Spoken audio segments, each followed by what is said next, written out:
Hello, everyone. Welcome to the newest podcast about kayak bass fishing in the nation. If you're here to talk kayaks and kayak fishing, you're in the right spot.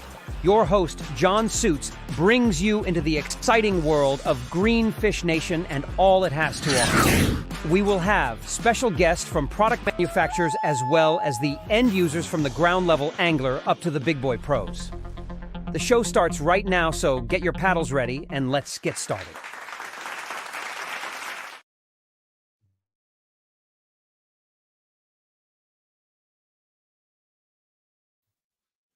Welcome to Beyond the Paddle with Greenfish Nation tonight, guys. As always, we're coming to you live right here from the Beyond the Paddle studios right here in Point, Texas.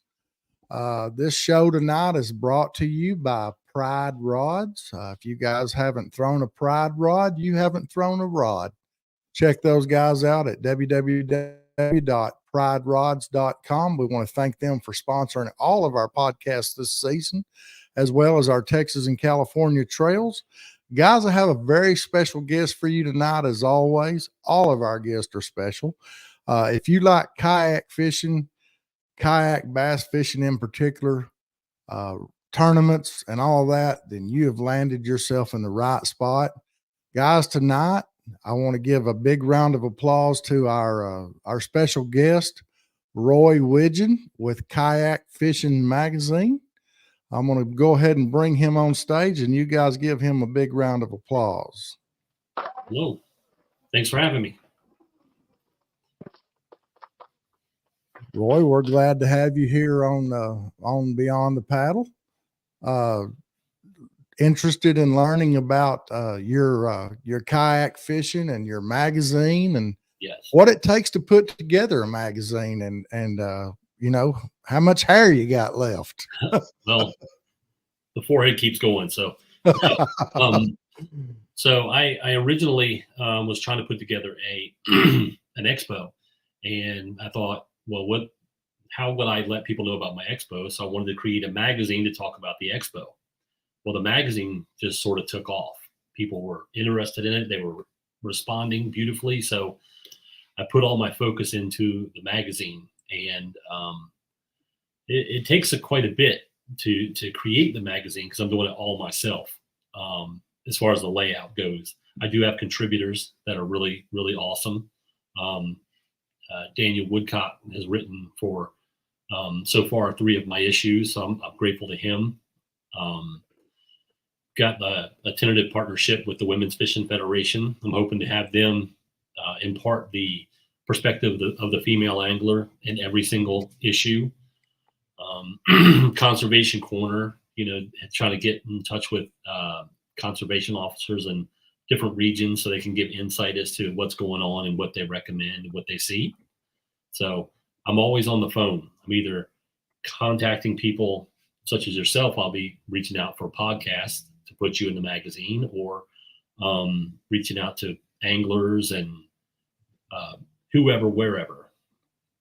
So, right. Well, we'll be more than glad to do whatever we can do to help you appreciate you get things going. I'm all about the small businessman. I've been a small businessman my whole life, from doing construction to training military dogs for bomb detection to working for a very small but very aggressive paramedic service where I'm at now, and now running a very small nationwide kayak series that I'm excited to see grow. I've got some of the greatest guys in the game, I feel like, as far as personalities and everything go. I think we're in a pretty good spot, so we'd be more than glad to help you any way we can, Roy. Beautiful. Most people I've met in kayaks are awesome people. That's been my experience as well. Yep, I've really enjoyed it. So how do you come up with a cover photo, or what? Just take us from the cover all the way through the magazine. How do you lay one out or decide? So the first issue, I own a photo studio, so I take the majority of the pictures myself. I took the majority of the pictures in the first one myself, and I laid it out completely in Photoshop, and it took me 3 months to build the first one. And I learned quickly that I need to learn InDesign, which is a better platform for laying out the magazine. And the second issue I had laid out in 2.5 weeks to 3 weeks versus 3 months. So Yeah, it's kind of hard to put one out every month if it takes you 3 months to yeah. put it together, huh? So I'm quarterly right now, and the plan is once we're continually growing our readership, continually growing our reach. I'm being noticed by more people, and I say we because I consider the contributors that are in it to be, they're key players. So Right. we're all being seen, and hopefully in 2025 I can switch to bi-monthly, and Okay. then going forward go monthly, hire people on to take on roles. Right. Right. Because I would love to travel to events such as yours and put a face to the brand, and then continue doing things I love, like interacting with people, Yes. while other people do the grunt work. Right. I understand. So, so you said you're bi-month? No, you're quarterly now, and you're working on being bi-monthly. Okay. All right. Correct. All And right. we've got some pretty big names that are interested and have verbally obligated to be part of it. So that's another blessing, is that every single person I've reached out to has been receptive and willing to be part of it. Like the next issue in June is going to be Mike McKinstry, and Mike McKinstry is I interviewed him, and I've got an article. It's going to be the cover as well as a larger article on the inside. So and then after that, I have a verbal from Chad Hoover. So I'm hoping to show a different side of all of the people that are in the industry, try to make it relevant to what we do as anglers, and then so it show a different side of those people. Yeah, I had Chad on my last podcast. I know you were in there, and I really enjoyed talking with Chad. I've never really talked with him, but Thomas and he were in the military together, and Thomas kind of got that linked up, and I reached out to Chad, and he was real receptive as well, and I was real glad for it, and he had a lot of good advice for me, so I was very appreciative of that. Yeah, it's always a good conversation. So what's, I guess, would you call them subjects or sections? What subjects or sections? When I guess it's an internet magazine, correct? Correct. It's all digital. Yeah. So whenever I open up that file, Mm-hmm. and what's in the appendix, what am I looking at? What sections do you have consistently? So consistently, I'm going to have the Women's Fishing Federation as much as I can. So they're going to give the ladies' perspective of what's going on. A conservation corner, so that they can conservation officers and anyone who's conservation minded can impart some perspective on that. Podcast, I try to have 2 podcasts in every single issue, and usually just a main feature. As far as like a theme or what I'm looking to have it go by, I generally just want to share the stories that anglers want to tell, because I'm finding out that if someone, if you just won a tournament, people want to know about that. They want to know what it took for you to win the tournament. And they're really, through my surveys, they're really interested in the guy that's equal to or just above them. They're at an attainable location in the angling field. How did they do it? Right. Everyone wants to hear from like Mike Iaconelli, but he's stratosphere, Right. Absolutely. And everyone wants to talk to him. But I want to know how did John do it? Right. It's a stepping stone. So that's what I'm trying to do, is if someone has a cool story or a story that's cool to them, more than likely it's a cool story to everyone else. Yeah. So I'll tell you what, Roy, we're going to have our national here in Texas scheduled right now for late October at Caddo Lake. I'd love to have you out for that, and you can bring your camera, and I'm actually going to be in my big boat running around talking with anglers and shooting video, and it's going to be a 3-day event. And I'd love to have you in the boat with me, and we could chew the fat, and we could do, on the water, quick interviews, not, trying to interrupt anybody. But I think that'd be a fun thing, because this year is a new year for me as well as you. We're both kind of getting started, but I plan on shooting several hours of footage at that national, both on the water and off the water, and really putting together some big promotional commercials and things like that, that will air in different places. And that might be a good opportunity for you as well to get your magazine out more. And I'll do my dead level best to help spread the word. Like I said, I'm all about the little guy. Oh yeah.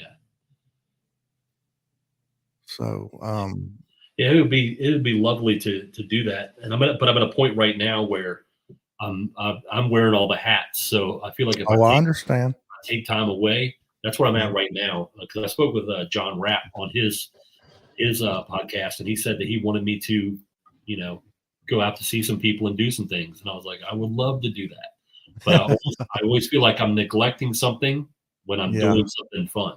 Somebody's got to hold the fort down, right? Yeah. And I have 2 kids and a wife, and I gotta, I don't have to ask for permission, Right. but I do, I've seen you look around there. just in case. She's not here that I know of, but she could pop out.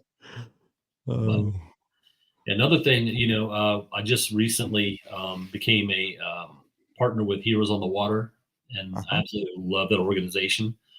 So I'm going to try my best to have something in every single issue that is a nod to them, because they are an exceptional organization that I love to volunteer for. And if no one knows what that is, Google Heroes on the Water and please be part of it in your area. So I'm a paramedic by trade, and we have I went to EMT school and paramedic school with a young man that's several years younger than me, and he's part of an organization called Carry the Load. Mm-hmm. I don't know if you've ever heard of that, but actually he's leaving, I think, in May. He'll be gone for about 30 days. And they are doing a nationwide, basically they walk across the country. There's like 4 groups of them. And I think he's on the Northeast tour, and they start like in, I want to say, they start like in New York or somewhere, and across Illinois and down to Texas. And then, but anyway, he spoke with me about that Heroes on the Water. Mm-hmm. This year I haven't reached out and tried to do that, because I got a lot of irons in the fire right now, but I do intend to do that, and hopefully maybe do a charity tournament for them sometime this summer. That's on my mind. So we'll see how that goes. But if you guys have any questions for Roy, feel free to drop them in there, and I'll get them up on the board. And we'll get them answered. So like so you have people that write for you. I know you said you had Daniel Woodcock. Yeah, and, he's been really, really good. He's with the Southeast Georgia Kayak Bass Fishing series, and he's a great person, and he's given me some articles that I put in there, and one of his Anglo of the Years made it in the latest issue. So cool. But yeah, if anybody decides they want to write, if they go to the webpage, usakayakfishingmagazine.com, there's become a contributor, and you could just submit what you want to, a brief, what you want to talk about or what you want to share, and then we'll just link up. Okay. I do have a lot of people that are sending me messages to be in it. Ignore people, but when you wear all the hats, things flying from everywhere, things fall through the cracks. So I tell people that if you've messaged me and haven't replied, shoot me another message, because it's in there. It's just trickled its way down. Yeah. Well, I tell you what, I've done a little bit of writing over the years. I used to write an outdoor column, I guess you'd say, for a local newspaper here that's got about 3 or 4,000 subscribers. I used to do that every week. So I'll see if I can't get hooked up with you and maybe write a little bit about what it's like to run a kayak trail for the Yeah. first year. Yeah, because a lot of people, they want to do that, but they don't know what's involved in it. I think it's a lot of what's in this industry or in this field is that people that are coming into kayaking, they want to do things, but they don't know how to do it. They don't know the right way to do it. So, and there's a lot of content out there that can teach them, but sometimes they just need a refresher. Yeah, I think a lot of people are scared of failure, but I always thought that failure was a first attempt That learning. at at learning. So I've never been afraid of failure. Matter of fact, I've told people I've been a failure my whole life, but I've also been successful my whole life. I've never been not successful at anything I've ever tried. But I'm like that bullfrog in that gray heron's mouth.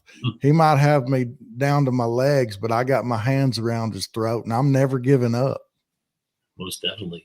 That's the way I was raised. That's the way I raised my kids. My kids think second place is the first place loser. And I used to train competitive field trial dogs. And the reason I quit is because I'd take 24 dogs to a trial and only one of them could win. Then I had to make 23 phone calls that I didn't want to make, but I got to make one that I liked usually.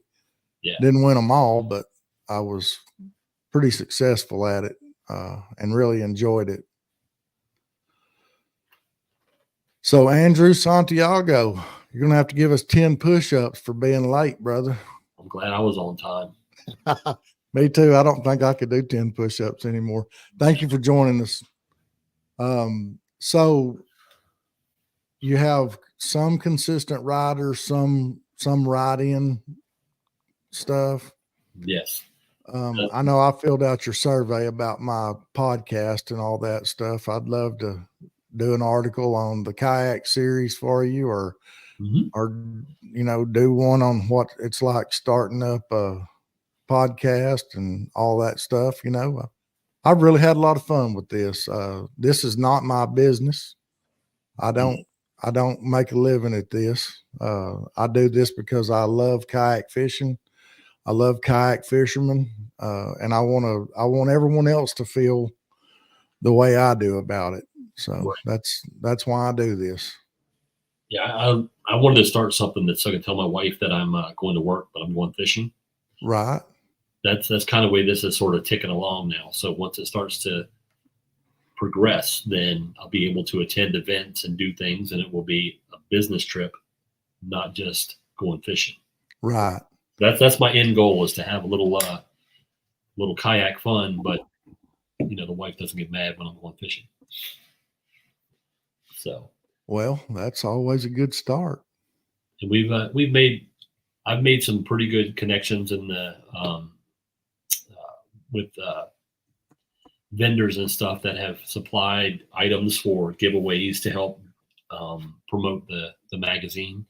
Like right. Malone Auto Racks has really stepped up. They've been there, and I love how everyone is this kayak fishing community. They still answer the phone. They still talk to you. That's absolutely. And I'll say this: the other morning, like I said, I didn't even know Thomas and Chad had been in the service together. I knew they were both veterans, both Navy veterans, and I knew Chad was a rescue swimmer. But Thomas and we've been friends for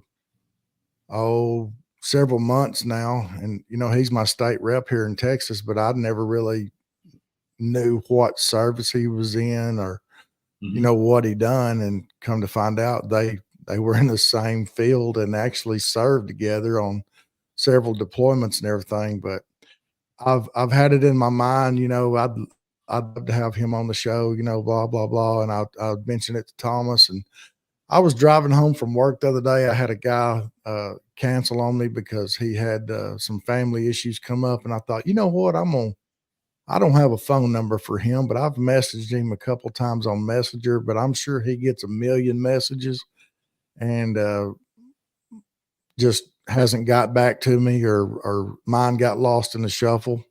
And that's okay. I'm going to look up, see if I can't find his number. So I looked it up, and literally driving home, I called the phone number there and, hello, this is Chad. I said, hey, this is John. I'd like to have you on the podcast. And he goes, man, that'd be awesome. I'd love to. Send me a couple of examples so I kind of know what the format is, very open-minded, and I was very thankful for that. So kayak fishing people are some of the best there is. Oh, yes. Yeah, they're very innovative too. I love that. Like when they come up with new products, or just products that have stood the test of time. Like one of the advertisers in this last issue, Kayak Cushion. I love that product. I love what they do, and it's a great guy to talk to. So it's been great for me, just refreshing for me, because and when I talk to vendors, they're all jaded and they're all callous people generally in the wedding industry, because they've been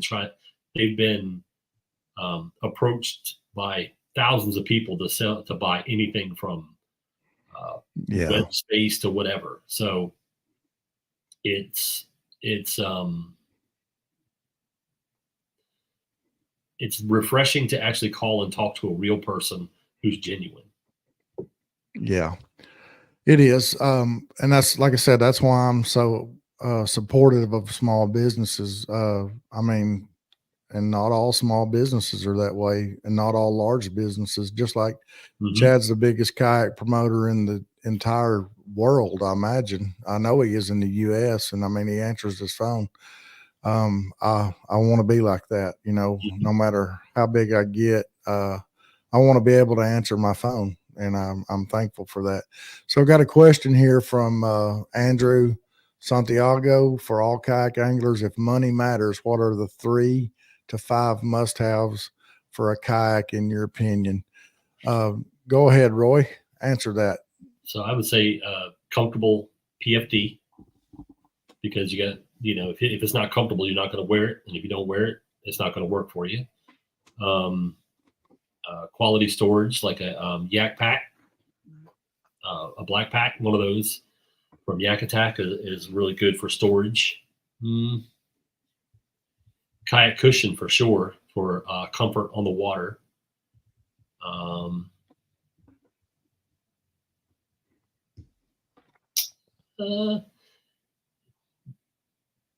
That's pretty much where I would do the top 3 of those for comfort. I'm more about comfort than I am about anything else. Yeah. All right. Well, I'll tell you what, I'll give you my top things that I have to have on my kayak. Number 1 is, like Roy said, and I think is the most important, and I got chastised today on Facebook for it, the comfortable PFD. When I first got my kayak, I didn't have a PFD. I had it ordered, but man, I was just like a kid in a candy store, and I was ready to get out there and get on it. So I went down the street here to this little pond, and I got on it, and I paddled around. I caught a few fish, and I had a guy chastise me today because I didn't have my PFD on, which I deserved. I don't ever go without it anymore. Shouldn't have put that out there, but I did, and I got chastised for it.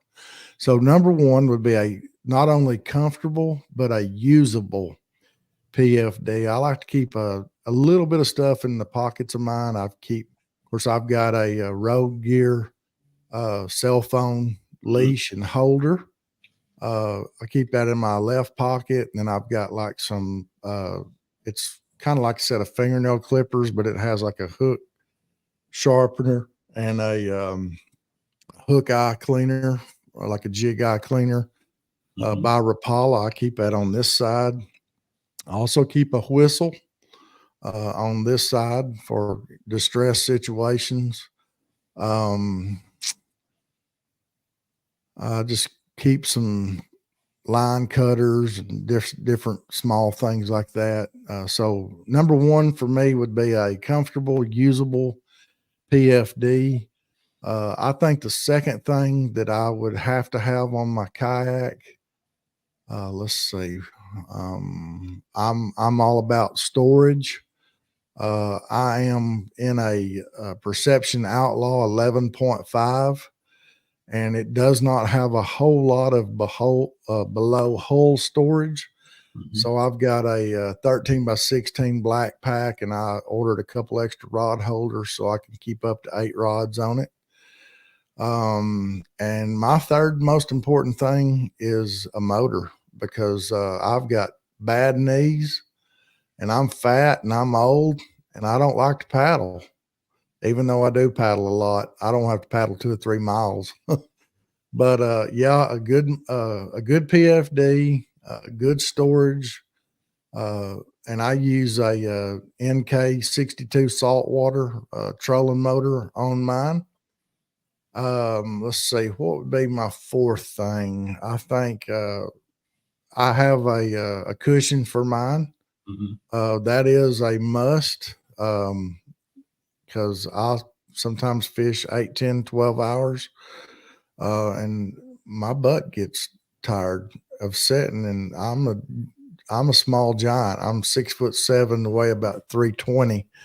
And it ain't real easy for me to stand up on any kayak that I've found yet. So I would say a seat cushion. Um, what would be my fifth thing?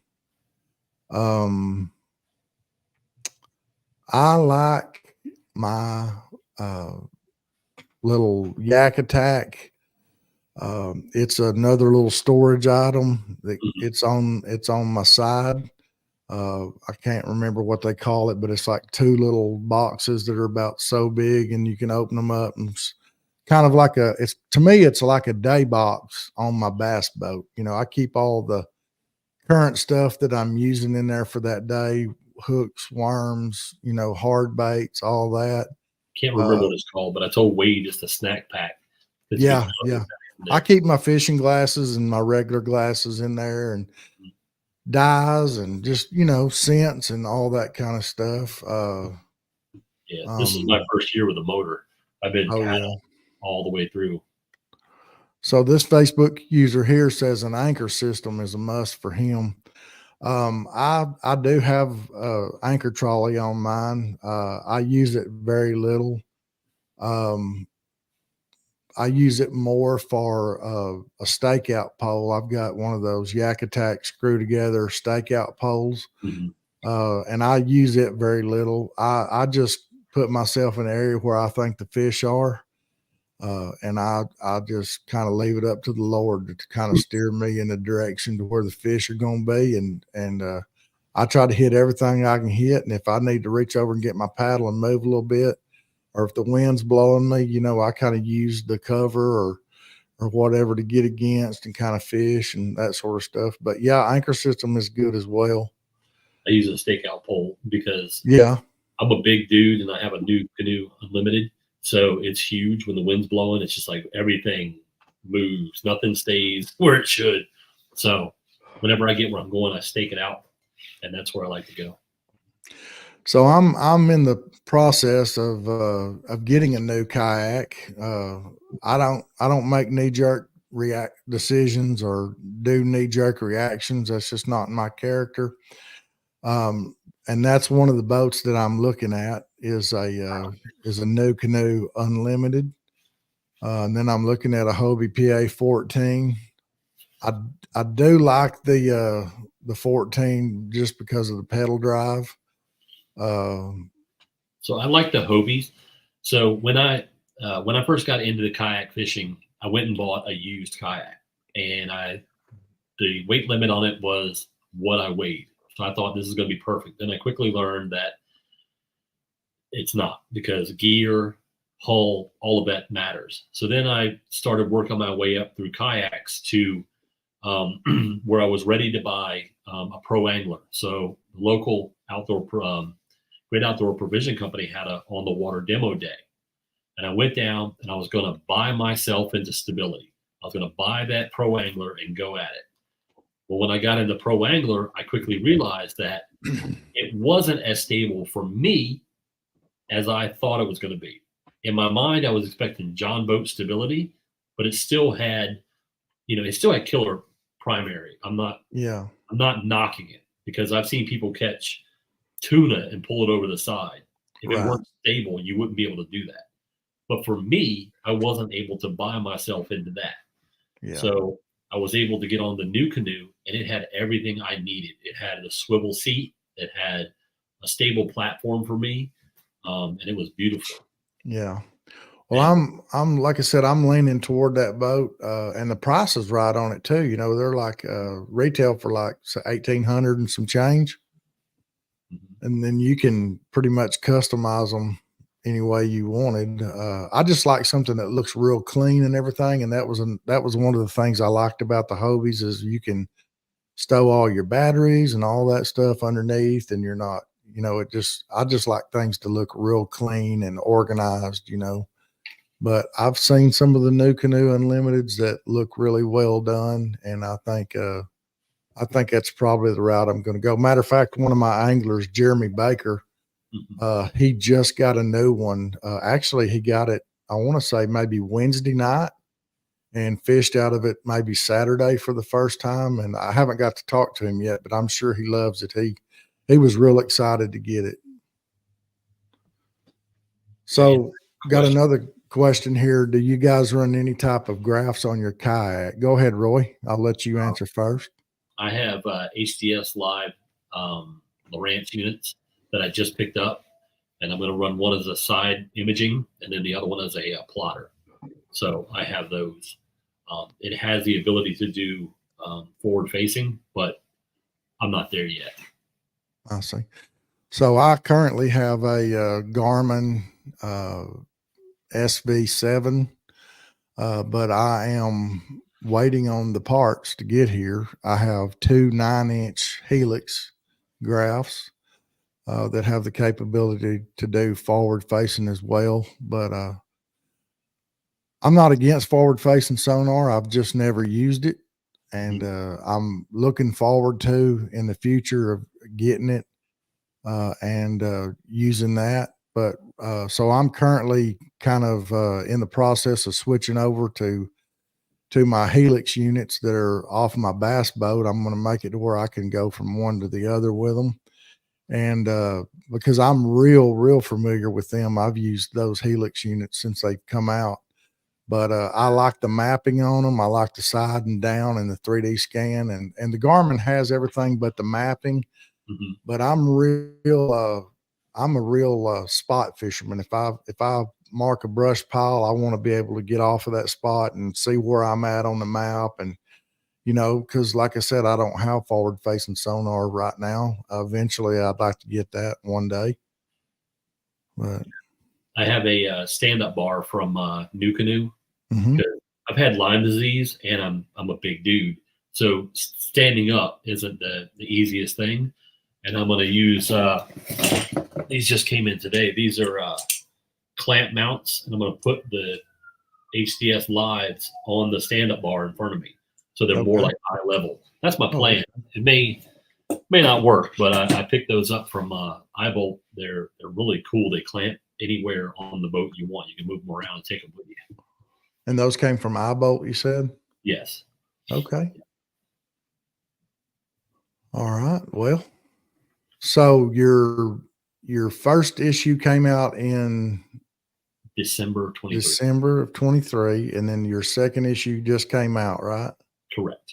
And then it had the Norfolk Privateers. They are a local fishing team. They went to Alabama and won.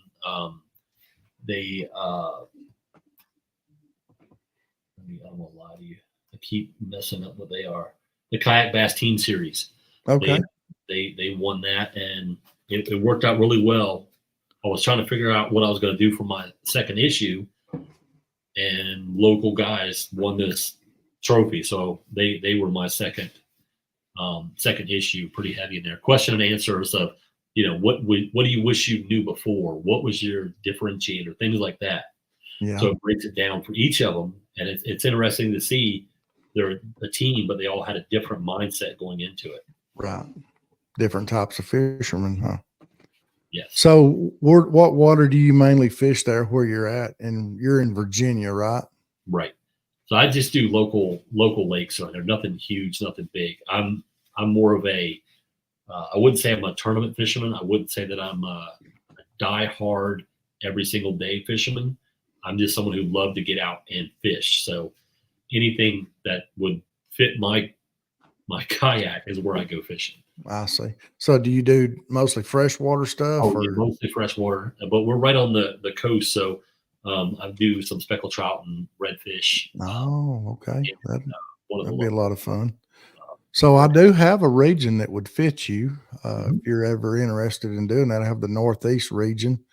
I've got a couple guys that are fishing it right now, and it's I expect it to grow as the summer goes and the water warms up and people get in the mood to fish. So if you're ever interested in that, we'd love to have you, Roy.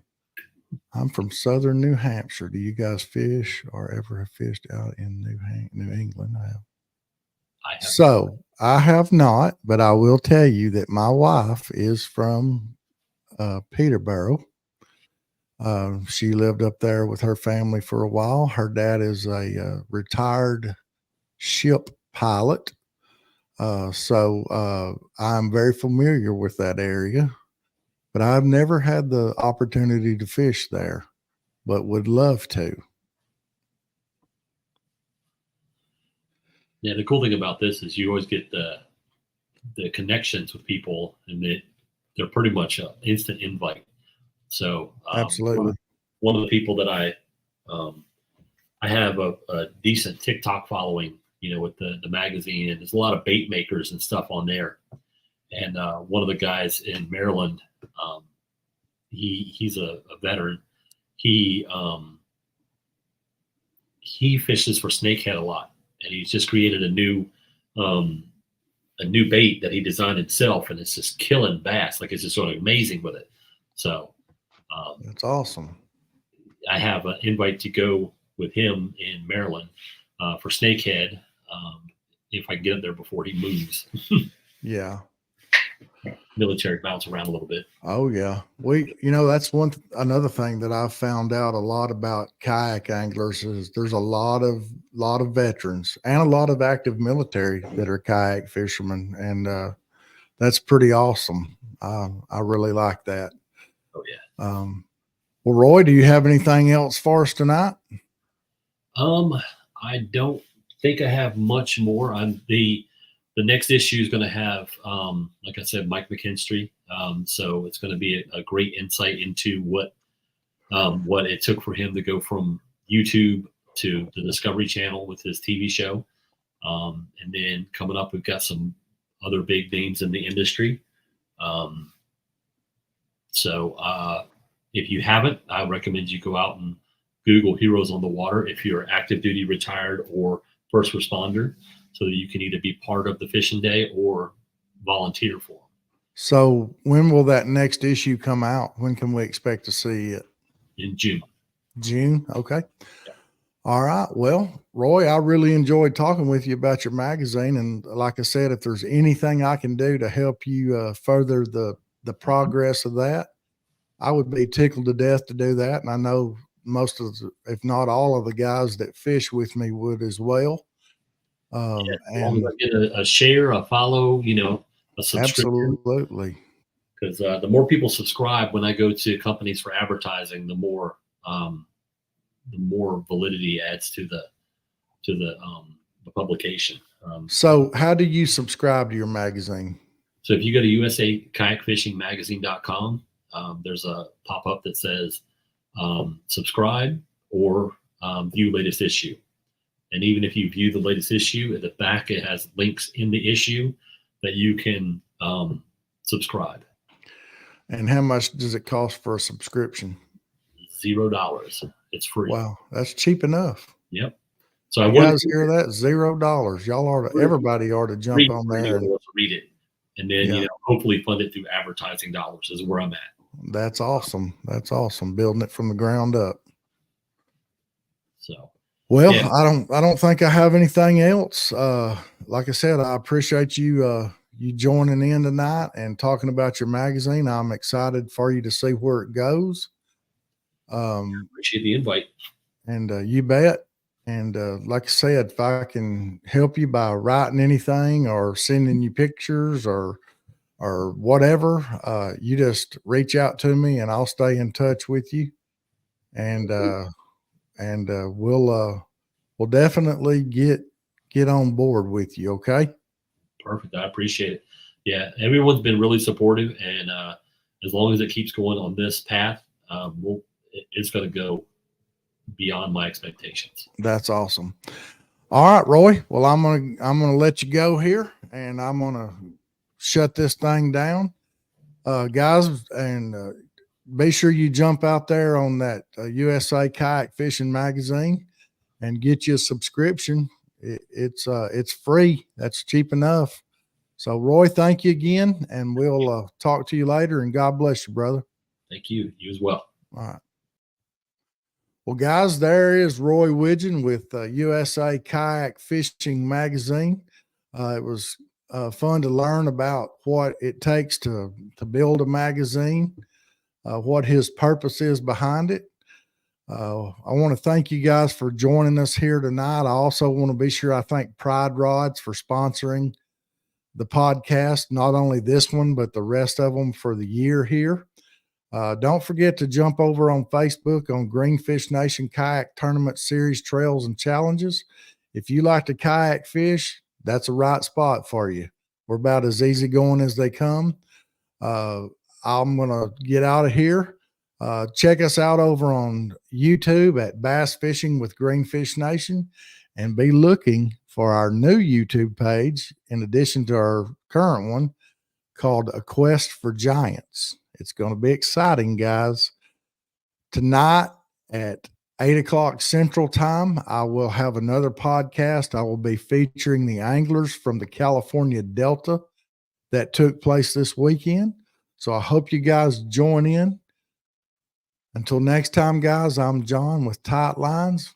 God bless you. Thank you again for joining our podcast. We appreciate your continued support. Don't forget to subscribe to us on YouTube at Bass Fishing with Greenfish Nation. Check us out on Facebook at the group Greenfish Nation Kayak Tournament Series Trails and Challenges. We can also be found on Twitter, Instagram, and TikTok under the handle Greenfish Nation.